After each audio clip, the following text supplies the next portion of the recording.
What do you think is the role of parents in the disability movement? Jim Downey, Washington, D.C.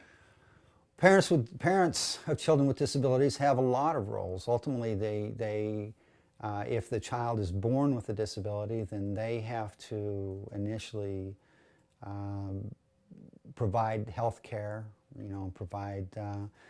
make sure that the child receives appropriate health care and early intervention services or whatever the child needs, basic needs. And so the child is dependent upon the parent in the earliest phases of life with or without a disability, but a child with a disability, a parent of a child with a disability has a lot more they have to deal with.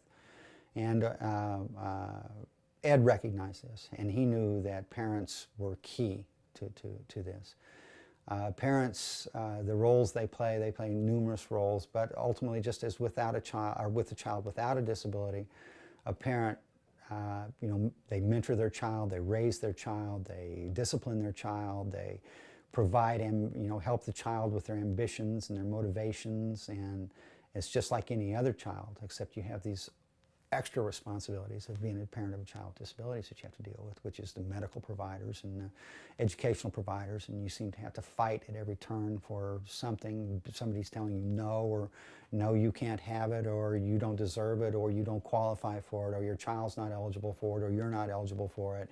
And I mean, you hear this stuff all the time, and what I learned as a parent from Ed Roberts is that no is never an acceptable answer, and that there are ways to accomplish your goals that are beneficial to both parties. You don't always win, but you can compromise. You can achieve, and you can.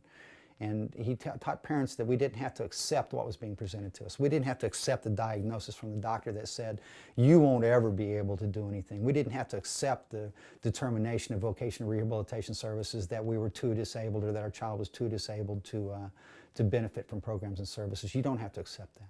That's not acceptable. And Ed taught me that.